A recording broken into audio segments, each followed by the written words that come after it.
আসসালামু আলাইকুম। মম রিয়াজ কিচেনে সবাইকে ওয়েলকাম করছি। আজকে তৈরি করে দেখাবো মিনি প্যাক 10 টাকার গুঁড়া দুধ দিয়ে পারফেক্ট বেবি সুইট রেসিপি। আর এটা নোভেল একটি মিষ্টির রেসিপি। আপনারা যদি পুরো রেসিপিটা স্কিপ না করে দেখেন তাহলে অবশ্যই 100% পারফেক্ট বেবি সুইট মিষ্টি বানাতে পারবেন। এখন চলে আসি মূল রেসিপিতে। বেবি সুইট মিষ্টি তৈরি করার জন্য এখানে আমি নিয়েছি 10 টাকা দামের 2 প্যাকেট গুঁড়া দুধ। এগুলো যে কোনো সুপার শপে আপনারা পেয়ে যাবেন খুব সহজেই। প্রথমে প্যাকেটগুলো কেটে একটা বাটিতে নিয়ে নিচ্ছি।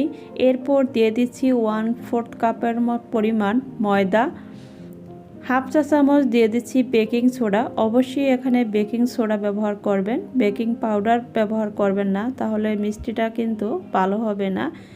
এখন 1 চা চামচ পরিমাণ ঘি দিয়ে সমস্ত উপকরণগুলো ভালোভাবে মিক্স করে নিচ্ছি। তো আপনারা চাইলে এখানে বাটারও দিতে পারবেন, তবে বাটারটা একটু গলিয়ে দিতে হবে। বেশ কিছুক্ষণ মিক্স করার পর তারপর এখানে আগে থেকেই জাল করে রাখা 2 টেবিল স্পুনের মতো লিকুইড মিল্ক দিয়ে দিচ্ছি। দুধটা অল্প অল্প করে মিশিয়ে নিচ্ছি। একটা পারফেক্ট আঠালো দো তৈরি করব।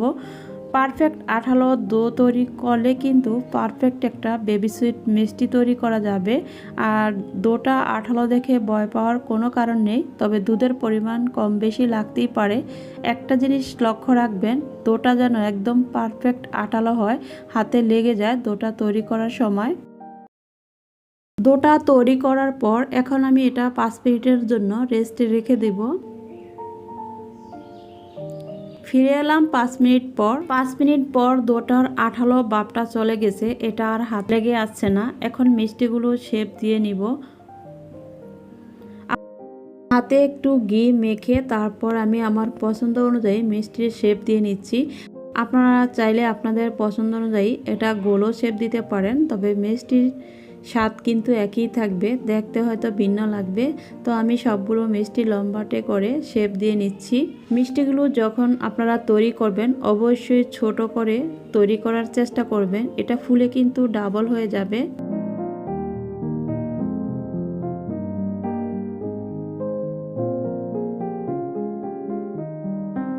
আগে থেকেই চুলার মধ্যে একটা প্যান বসিয়ে তেলটাকে হালকা কুসুম গরম করে মিষ্টিগুলো দিয়ে দিচ্ছি। মিষ্টিগুলো যখন প্রথমে দিবেন অবশ্যই চুলার তাপটা লো ফ্লেমে রাখার চেষ্টা করবেন, এতে করে মিষ্টিগুলো খুব সুন্দরভাবে ফুলে যাবে। দেখেন আমার মিষ্টিগুলো কিন্তু সবগুলো ফুলে উপরে উঠে আসছে। তো এই জন্য এখন আমি একটু নেড়ে দিচ্ছি।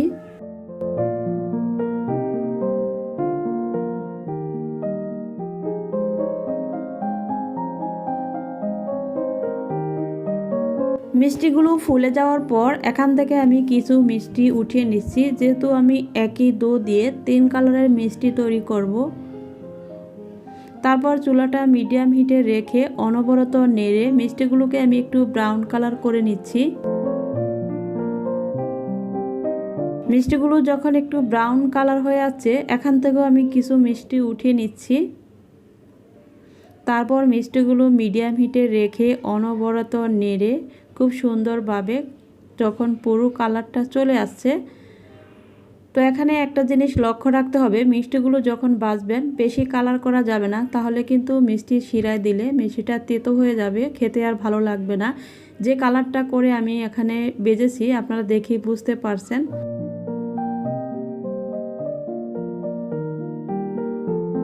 মিষ্টিটা ভেজে রেখে এখন আমি শিরাটা তৈরি করার জন্য এখানে দিয়ে দিচ্ছি 2 কাপ পানি আর 1 কাপ দিয়ে দিচ্ছি চিনি। 2-3টে এলাচ একটু ফেড়ে দিয়ে দিচ্ছি, এতে করে সুন্দর একটা সুঘ্রাণ পাওয়া যাবে। আর আমার চিনিটা যেহেতু ব্রাউন সুগার এই জন্য কিন্তু কালারটা লাল দেখা যাচ্ছে। তো আপনারা চাইলে কিন্তু এখানে হোয়াইট সুগারটাও ব্যবহার করতে পারবেন। শিরাটা যখন ফুটে উঠছে এর মধ্যে আমি মিষ্টিগুলো দিয়ে দিব।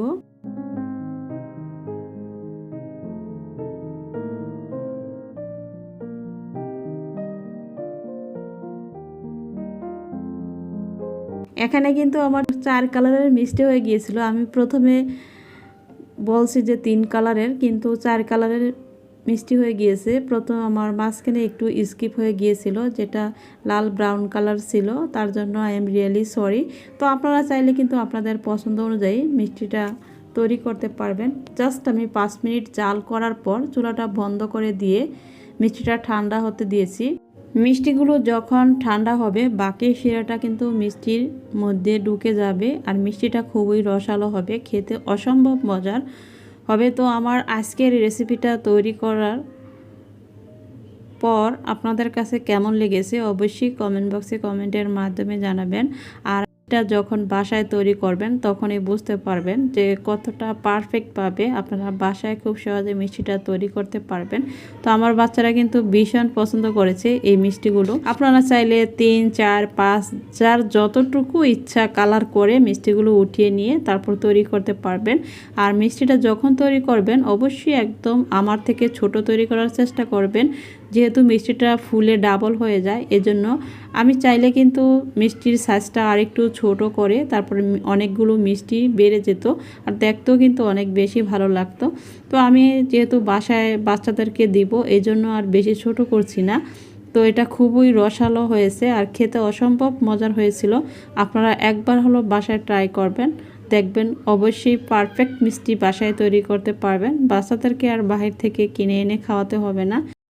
তো যে যেখানে আছেন ভালো থাকেন, সুস্থ থাকেন আর আমার ভুল ত্রুটিগুলো অবশ্যই ক্ষমা সুন্দর দৃষ্টিতে দেখবেন।